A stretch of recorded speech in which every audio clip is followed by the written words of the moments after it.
Hey guys, it's Robin, Art Silent Crafts, and welcome to my craft room.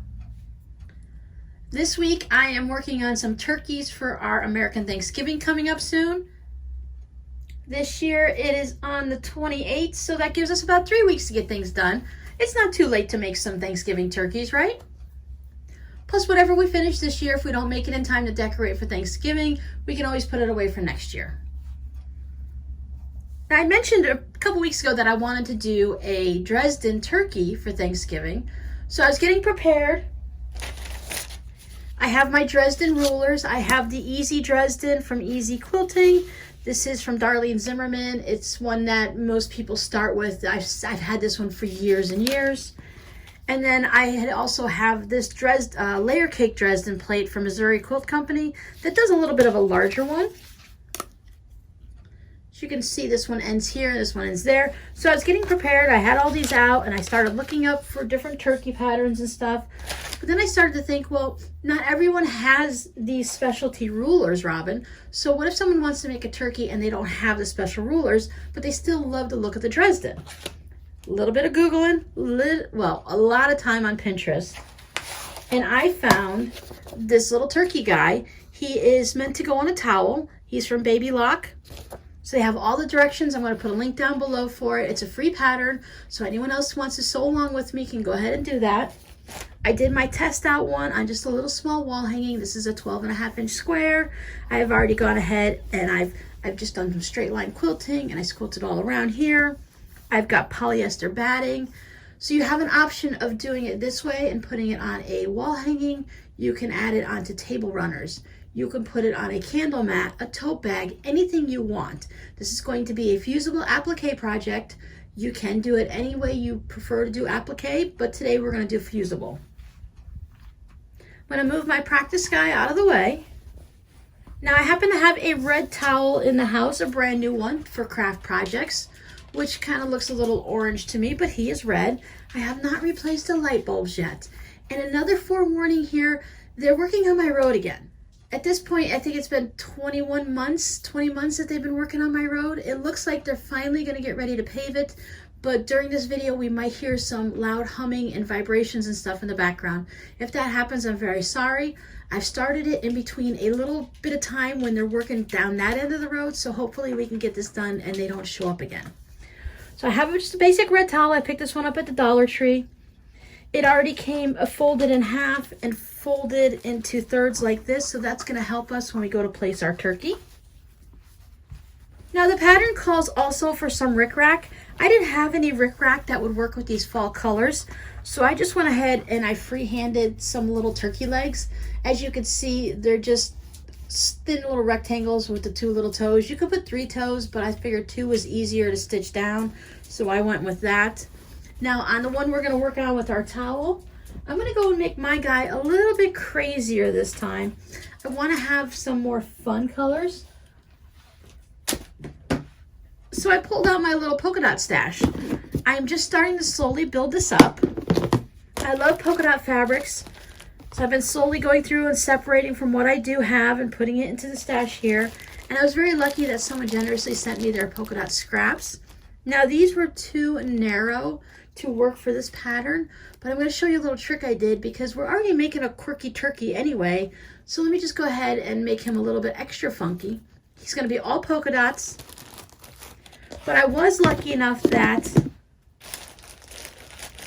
in my little rickrack stash, to have a little bit of everything and not enough of anything. You ever have that in your craft room?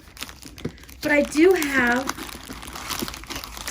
this fun rickrack. So we are going to go ahead and use some rickrack for his legs like the pattern calls for. You don't need very much, just a couple inches for each leg. So that's going to be fun. I've got these bright colors to go with my polka dots. I have my Heat and Bond. This is the double-sided fusible where you can feel the glue on this side, and this is the paper. This is where we're going to trace out our design, and then we're going to be able to fuse it to our fabric and our towel, which is just going to make placing everything and keeping it in one spot nice and easy so it doesn't shift and we don't have to use a bunch of pins. I've got my fabrics of choice, and for my little turkey wings, you can see the feathers that I went ahead and I stitched a bunch of my polka dots together. And then I just went and put the seams open. Now, normally I wouldn't do that for a quilt just because I prefer to have mine over to the side. I personally feel that it makes it a little more secure. However you do your quilts is up to you. But I was thinking that since I'm going to put a fusible on it, that would probably work better if I pressed them open so that the fusible would be able to not have that big lump and everything, and then it would sit nice and flat on my towel. So I got little chunks out for my bow tie and for all the different parts of my turkey and my feathers. I thought it was fun. There was a nice selection to choose from. I was very generously donated those polka dot fabrics, and it works out perfect for this because I had these peaches that could go together, and the different purples and the greens and the blues and these pinky peaches. And one of the extra things that I'm going to use today that I'm not sure if I've shown you these before, but this is a pressing sheet, an applique pressing sheet. This one happens to be a Fawns and Porter version. I picked it up at Joann's and I used my 50% off coupon. And it's basically just a Teflon sheet like you would use for baking cookies and stuff. But can you see how we can see through this one? Now, our pattern doesn't come with a placement guide. Some applique ones do, especially if it's really complex. But for those, you could put this underneath and you would be able to see where everything would go, and you could just lay your applique on top. And the reason I pulled this out,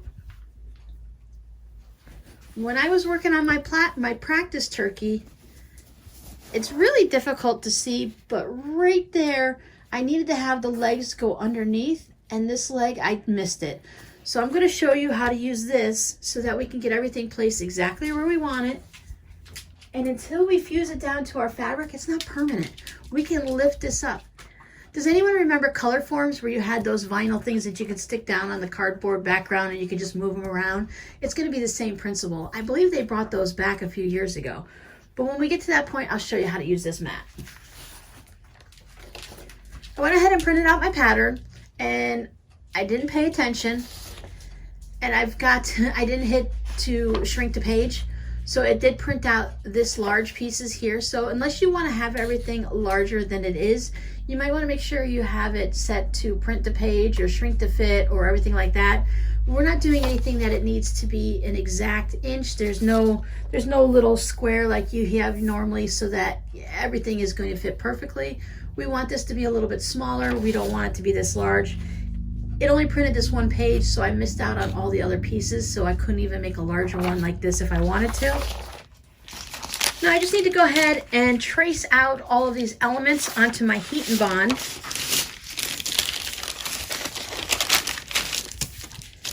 I save all my little bits into a container. I have this little tail still on from when I was doing the legs.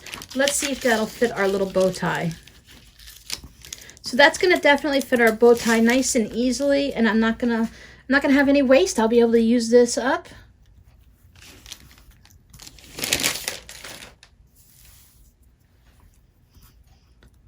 So I just go ahead and trace it with my mechanical pencil, because if I use a Sharpie or a pen, it just tends to get all over my hand more than anything. And most of the time, the back of my pinky and everything is just covered in ink. So I do prefer to use a mechanical pencil. If you have like a little bowl or a dish, it's sometimes nice to put these in, because if you have an overhead fan like I do, they just blow all over the room. I'm going to tuck mine underneath my mat so he doesn't disappear on me. When I traced out my first one, I just went ahead and laid it down on the paper like this, and I just traced it. But what ended up being is, you see, they didn't leave enough spaces in between here to easily cut it out. And you want to have about, I like to keep about 1/4 of an inch of space around each of these when I cut them out, when I trace them out. So let me show you what I mean. I would not put this edge right up to the edge of my heat and bond.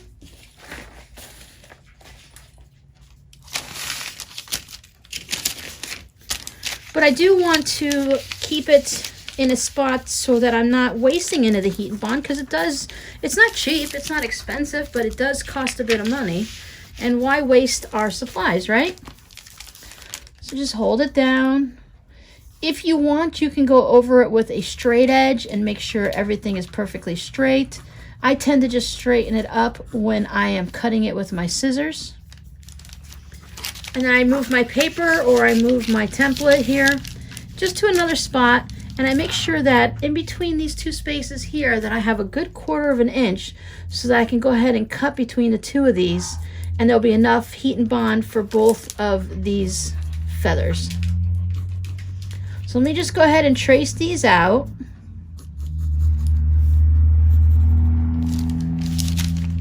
So we have 1, 2, 3, 4, 5, 6. Because of the layout, I thought that these two on the ends were a little bit different. They look like they were a little narrower to me, but after I cut them out, they're all the same. So you can just go ahead and pick one and just trace that one over and over again. It's going to be fine because they're all the same.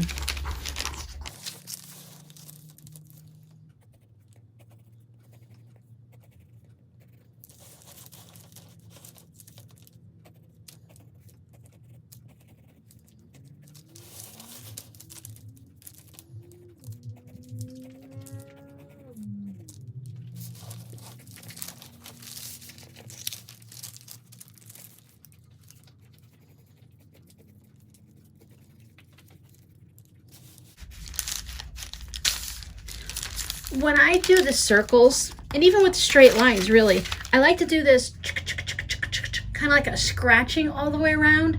So I have a hard time with circles, even drawing on the line, because I kind of get a little bit wobbly. But if I find that if I just kind of scratch along like this, and I have long lines that just kind of curve around, that it works out to be more of a circle for me. But it's going to be my turkey, so if he's not perfect, he's already going to be polka dot. So if he's a little quirky, it's going to be okay. So I've got 2, 4, 5, the body and the background. Well, this is the head and chest, and then the actual body. Sometimes I will go and I will just cut out this inner piece here and save it for another project. But I think when I'm putting it on a towel, I like to have all that extra fusible behind it. I'm not going to worry about it being too stiff like it might be for a quilt. This is, the heat and bond is more of a light, so it's not too sturdy. It's not a heavy duty, so it's not going to make my towel as stiff. Plus, as it goes through the wash, or if it's just a decoration, it's going to be okay. If it's just a decoration, it doesn't matter if it's stiff. Now I use my, not for fabric, I use fabric. These are not my perfectly, oh my God, these are the best fabric scissors I've ever used. These are just a basic Dollar Tree special that I pick up every year, pick up a new pair. I do cut paper and fabric with this pair. It has been downgraded in the past year or so, so I do have one that's only for fabric, and then this one I just kind of do whatever I want with. I generally don't use it for like denim and cardboard and stuff, but for something like this paper fusible, I don't mind using this. I'm going to go ahead and just give it a rough sniff around, and then I'll cut out each one individually. If you left large spaces and you want to save any of the little bits, like if you're the type of appliquer that uses the heat and bond to do like eyes and leaves on flowers and stuff like that, then you would tend to save these little bits that are in here. I don't do too many of those types of applique projects, so I do tend to just throw those away. So I continue to just rough cut in between, trying to leave about a 1/4 inch. We didn't measure it exactly. This is not that type of a part of a project that we need to be precise yet. We will do precise cutting on the lines in a minute. I just kind of rough cut around. Now I am a little bit more particular with my fabric. I don't want to have, if I were to put this on there, I'm going to have this fusible on my fabric all the way around, even in these pieces. Now that's perfectly okay if you're going to do that, because a lot of times I still, if I'm using like a more of a solid fabric, I will save those scraps for an art project. But if I wanted all of my turkey feathers to be the same color, I want to be able to butt them up close to each other on the fabrics and save some space. So I do tend to just kind of, like I said, within about a 1/4 inch-ish, you just want to make sure you have enough space around that line that when you cut your fabric, when you fuse it to your fabric and you cut on that line, there's going to be fusible all the way to the edge. So I just give it a quick little shave all the way around. And that's a personal preference thing. those little bits that stick out, like these little pieces that stick out here, they just drive me crazy when I'm pressing it onto my fabric. So if it doesn't bother you and you know you're just going to throw away whatever's left, then I wouldn't worry about it.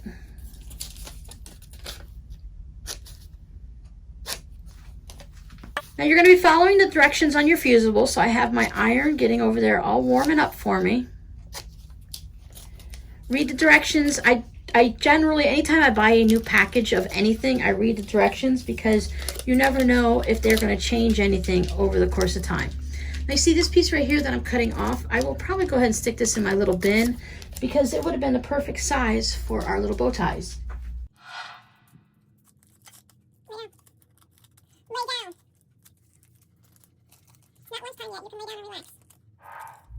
Little projects like this are perfect for these little palm handheld irons because it doesn't take up a lot of space. You can see what you're doing.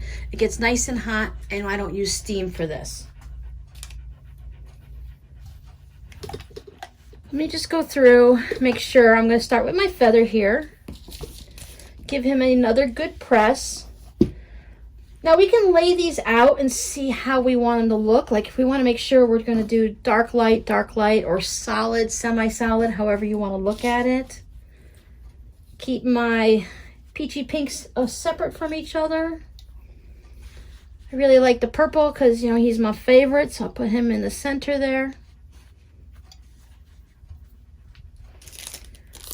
Now we're going to take the bumpy glue side. You can feel this is just smooth paper and this is just kind of like rough on the back. We're going to put the rough side to the back of our fabric. So I'm going to have my guy going, he's going to be up like this. So I just want to flip it over. I can line it up so that it's nice and lined up nice and neat. I can make it a little crooked. I kind of like the idea of having it centered so it's half and half on each side.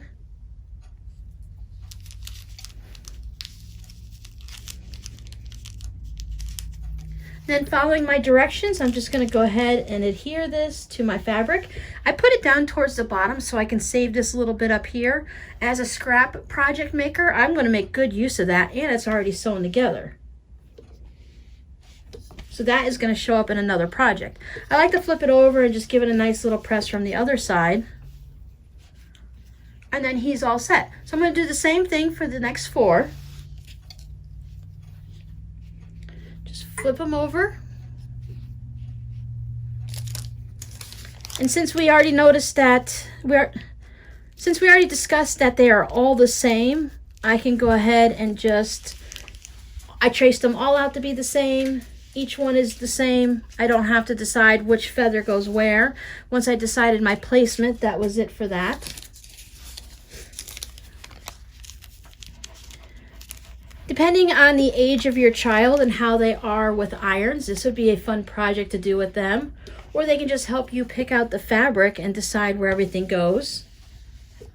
Once we get to placing everything down, if they can't do you don't feel comfortable with them doing the ironing because, being a hot iron, then we can go ahead and I'll show you how they can help you at least line it all up on the placement guide and then go from there. I find that while this iron's very hot, at least it's not that heavy and it's small. They do have those little ones with the little, like an arrowhead tip on it.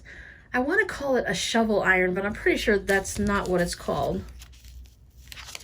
Now see here, I have this extra bit. If I want to line this up nicely right here, I'm going to have this extra bit that could stick off at the end. Now if I didn't care about wasting fabric up here, it wouldn't matter. But this is going to go ahead and get stuck to my pressing mat, my ironing board. So I'm going to give that just a little trim to square it up. If you wanted to, you could put your pressing mat underneath this, so that if you worried about any of it getting on, like if your fabric was really close to the right size and you were worried about pressing it and getting it onto your ironing board, you can go ahead and put this underneath your fabric. I'll do that on the next one so you can see. We can lay this down and put this on it like this, so that if this goes over past our fabric a little, that it's not going to stick to our ironing board, it's just going to stick to this Teflon sheet. And when we pull it up, see, it didn't even stick at all, but it is sticking out past the fabric. And I didn't get any extra fusibles onto my ironing board. I know anyone who does a lot of applique can get a lot of fusible onto their boards. Some people have separate pressing boards and ironing areas for fusible items than others. My little bow tie.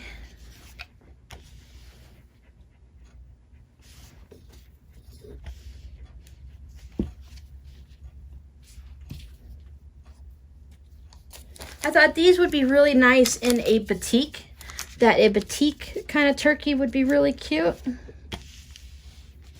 See, I'm just being aware of where I'm placing it on my fabric so that I can save it. I'm trying to really, while talking, pay attention to make sure I don't fuse it this way. If I were to put this down and fuse my circle this way, it would have to go on my turkey wrong side up. And if that works for you, great. I kind of want all the polka dots to be really powerful, so I would set this away into my scrap bin and use it in a different project. While I don't mind using the wrong side for this project, I would be a little disappointed, and I would have to get another piece of fabric out. When working with scraps, you never know if you have enough of anything. This may be my only piece, although I do know I have more of this. Let me set my iron away safely so I don't burn myself. And once again, with not our best scissors, now we're going to go ahead and actually cut straight along on this line. Remember, when you're cutting circles, you don't move your scissors, you move your fabric, and kind of counterclockwise for me because I'm right-handed. Nope, clockwise for me because I'm right-handed. Counterclockwise if you're left-handed, and I just move my fabric and not my scissors. I learned that many years ago from Carol Duvall. Does anyone remember watching Carol Duvall on DIY and HGTV and all that?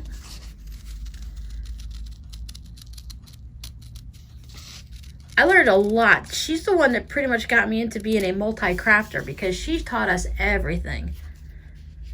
Keep it or toss it, totally up to you. I don't even worry about this little bit of fusible on it because depending on what project I'm working on, if I'm using it for some type of an art quilt, I can just pull that paper off and that fusible will become helpful for me.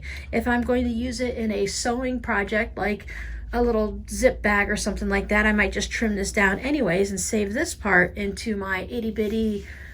I have a bin, one of my little plastic shoe boxes that you guys see all the time, that I have labeled thin bits for art quilts, etc. So that anytime I need a little bit of something, that's where it's at. So I'm just going to keep trimming exactly on the line on all of these, and then we'll move to the next step.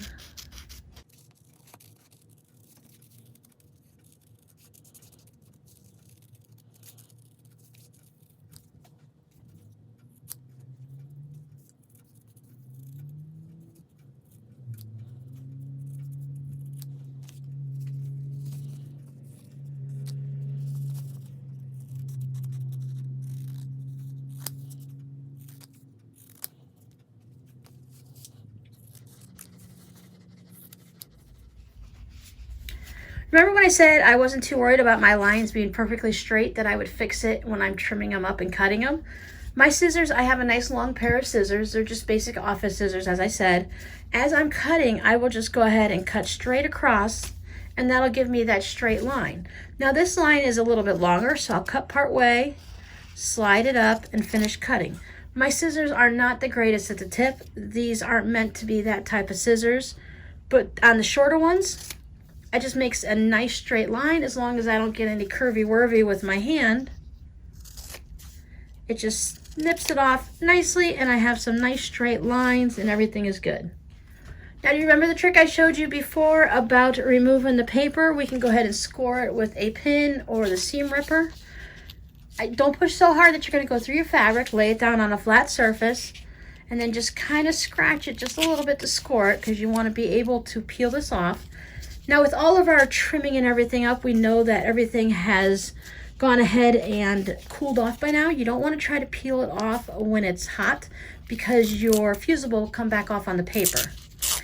If you're noticing that it's kind of tacky right here. Not like really tacky, but you can feel that it's a little bit shiny, vinyl-y feeling. If your fusible is coming off onto your paper and it kind of looks like a spider web when you're pulling it off, go ahead and put it back down, give it some more heat and press it again. Maybe you didn't have it heated up long enough for it to actually stick. And if you're having a lot of frustration and a lot of problems with it, it's a possibility that your fusible has gone bad and it's just gotten too old, or that you heated it up too much. Now it is pretty forgiving, but you just want to be careful that you're not heating it up for long amounts of time. This is what I mean by spider webbing. You see how it's kind of coming off there? I think my fusible might be getting a little bit old. For some reason, I'm having problems with it more on the wings here than I do on the circles. I can usually just kind of go around to a different spot. I don't have to have fusible everywhere. It'll be okay if parts of it isn't, because I'm going to go ahead and sew it down. So as long as most of it has the fusible on, I am happy.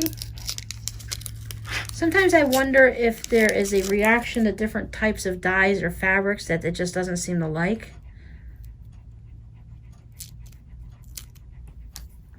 So I need to make sure when I'm putting it down that I just go ahead and tuck any of these under or trim them down ahead of time.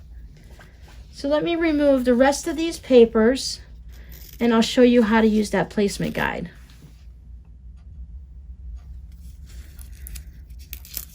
That's it. It all comes off nice and easy. I only struggled with that one, so that was good. Move all my pieces out of the way. Let's bring in our little placement guide. I haven't noticed that there's any difference from one side to the other. They're all about the same. If I put it up this way, sometimes it wants to roll up on the end because I do store it in that tube. If you were using one that had the picture with a placement guide, you put this underneath it and then you would lay your fabric right on top, but we're gonna have to guess where ours goes today. It's a simple design, so that is not a problem.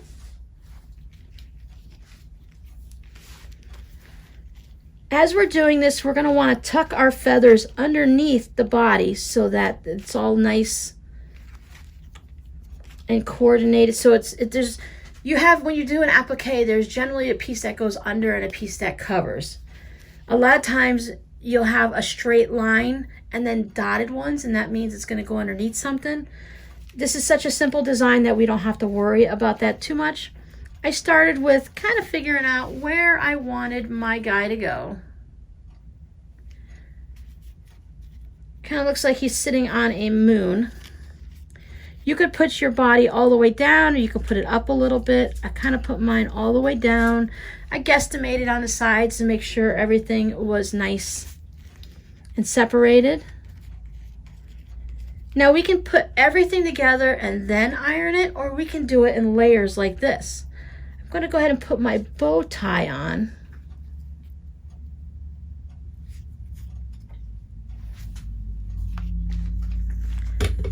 Now when I press this down, the bow tie and the purple is going to be permanently affixed to the body of it, this orange with the purple polka dots, but this part is not going to be affixed to this. If you weren't using the pressing mat, you could leave your paper on the back of this circle here, press these on, and then when you remove the paper, put it onto your towel and stuff.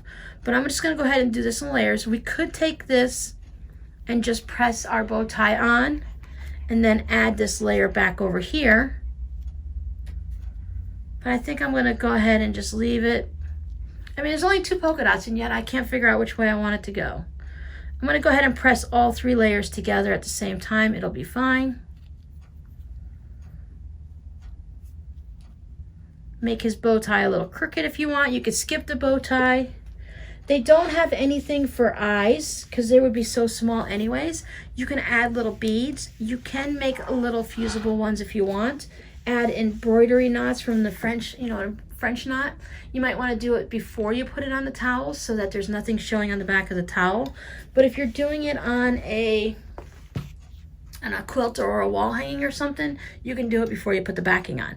So now these 2 are stuck, but this guy See how he just comes right back off. He still has all the glue there. You don't have to go like super long amount of time. I probably put it down a little longer than I needed to because I was chatting. Then there is a space at the top between the top two. You can add more of these feathers if you'd like. Let's see, we got 1, 2, 3, 4, 5. Is that what we had? Okay, my guy here had 6. I don't know why I only cut out 5. Apparently I can't count. So my turkey here is going to be really quirky. He is going to only have 5. I thought I had it different for my other one. So I'm going to put the purple guy up top. I'm just going to spread my feathers out a little more. I could go ahead and cut out another one, but I'm fine with this. It's not like I'm making a bunch of them and they have to match. And even then, I can have different amounts. You can add feathers or take them out. I want to make sure I don't have it just barely under because I don't want to have problems like I did with the legs. So I'm going to tuck them under just a nice little bit, 1/4 of an inch-ish.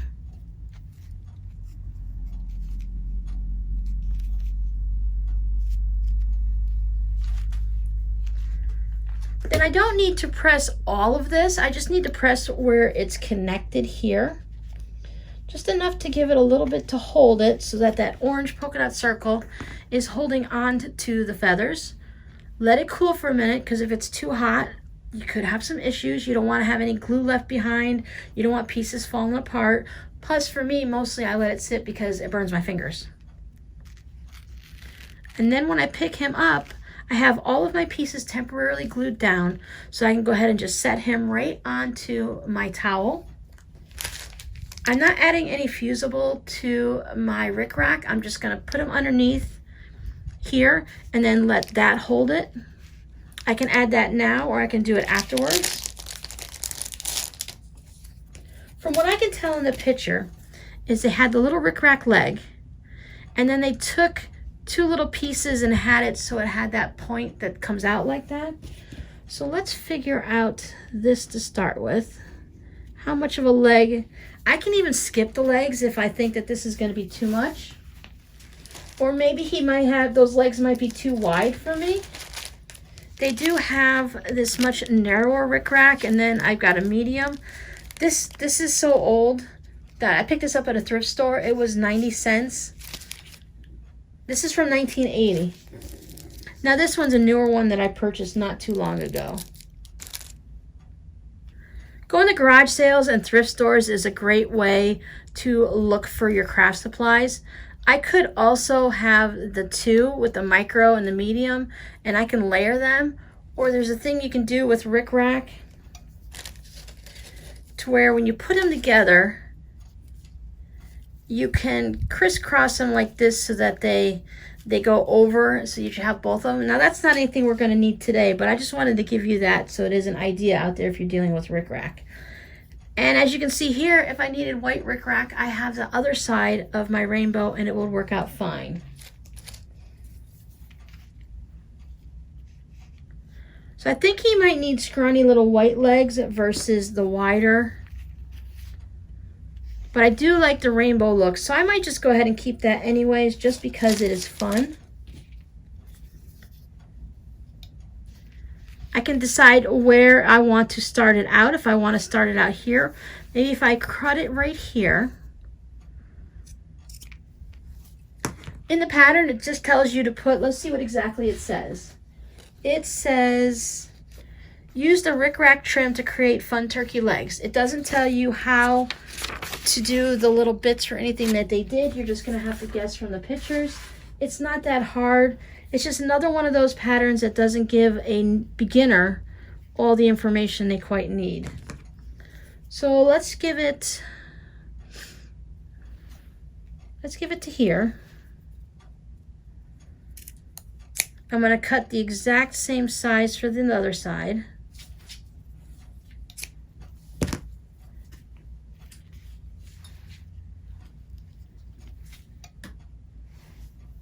So he's got really kind of crookedy, wookedy, funny looking legs there, doesn't he?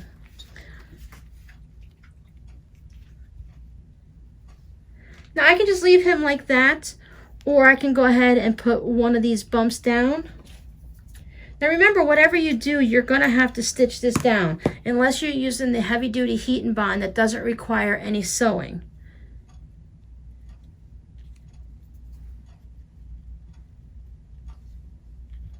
And I think for these little fiddly bits like this, just to have that part of it, I'm going to go ahead and just leave it plain like this. And I'm just going to have him have his little knobbly wonky knees. I will stitch him down, and I don't think he needs to have any feet at all. Now I have it up underneath there, so this is going to cover up that raw edge. I will have to stitch down here to keep those from doing any type of weird fraying, but it will hold it in place for me while I'm putting it onto the towel.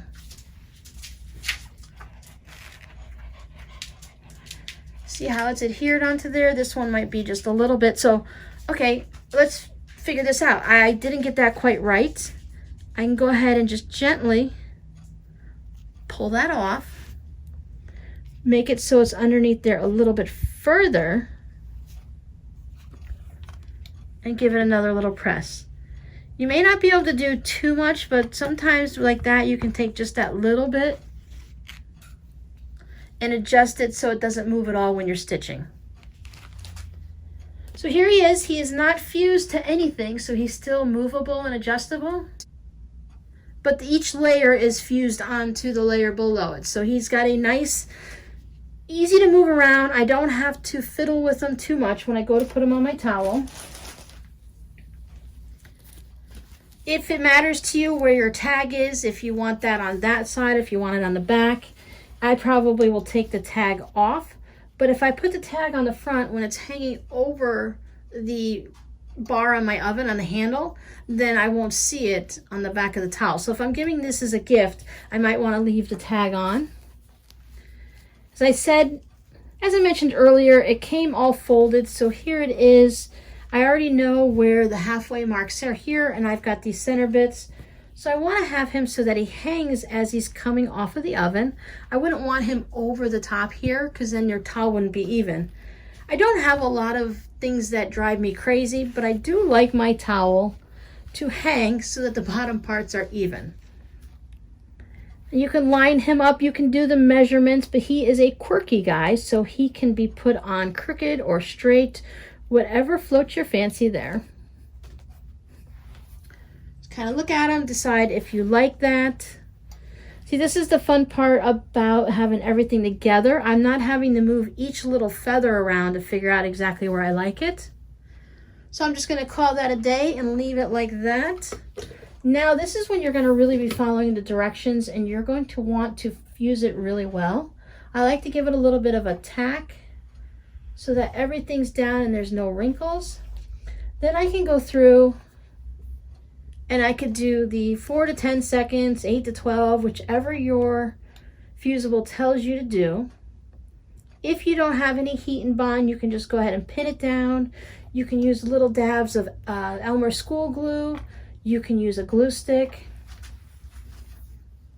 Once again, if you use the heavy duty heat and bond, the no sew kind, you would not have to sew this down. You can just leave it like this, especially if it's just going to be a decoration and it's not going to be anything you're going to wipe your hands on or use. And chances are, for me, this is really what it's going to be, just a decoration. I don't want anyone wiping their hands on my turkey guy, right?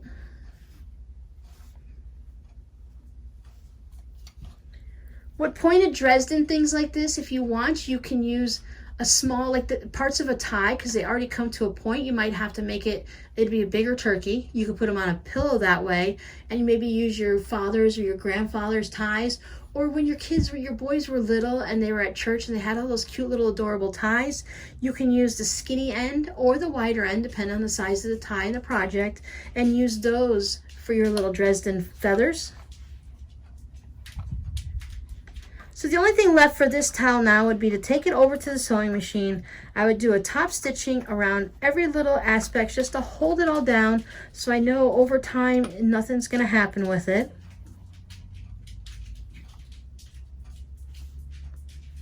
You can use just a top stitch is what I will use. You can use the buttonhole stitch or any fancy decorative stitch that your machine might do.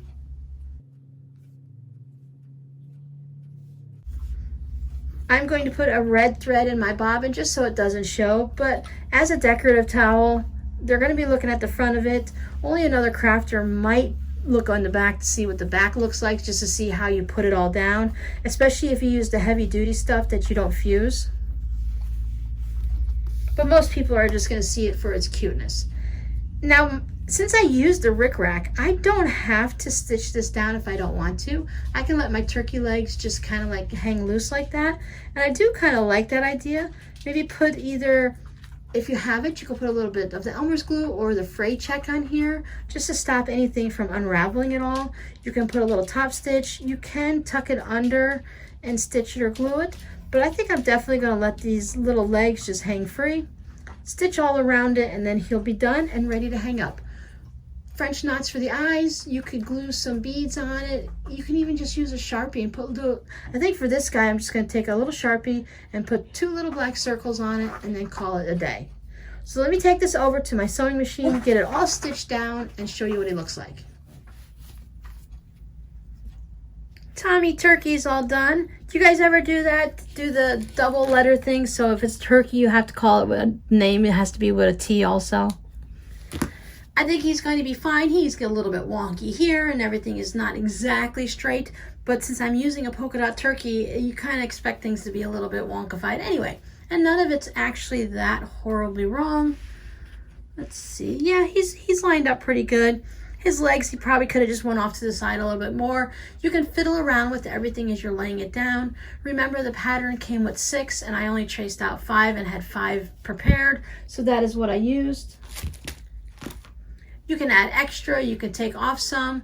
You can have it so it's a full turkey of feathers that go all the way around. Those are really cute.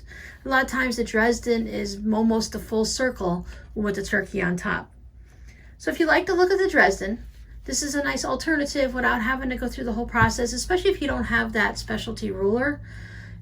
If you're only going to make one turkey project and you're not going to do Dresdens ever again, you don't always want to go ahead and buy that ruler.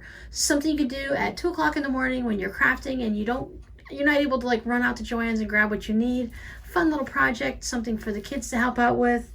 And I think he turned out really cute. I'm not sure if I'm going to go ahead and do the Sharpie marker on there, or I might just go ahead and leave them as is. Now the back, I used the red thread, which makes it hard to see when you have any of the ones. I did it where you stitch along and instead of cutting the thread, you just kind of like skip to the next spot. Do a little back stitch so that you don't have to worry about it. But it doesn't show up except for the outline, so that you don't have to worry about it. I used red in the bobbin and red on the top. I didn't mind that it was an outline so that you can see the color on top of everything. People know you got to stitch things down, so I didn't mind how it looked. If I had all of my feathers in a certain color family, I might use the same color or maybe something to contrast. But he's on there, and I think he's fun. I was thinking that this would also be good on a little toddler t-shirt or a young child. And if you don't want to do the Dresdens, if you take ribbons, take a variety of ribbons and just kind of like fold them over like this and put them underneath your turkey, you can have a lot of ribbons on there and it makes it 3D and it'll be fun, and you won't have to worry about stitching down anything except for that one section. And then if you use that heavy duty heat and bond that doesn't need any sewing, you don't even, it's a no stitch project. No sewing machine required at all. So have fun with your Tommy turkeys, your Tammy turkeys, your Tony turkeys, and I'll see you guys next time. Bye.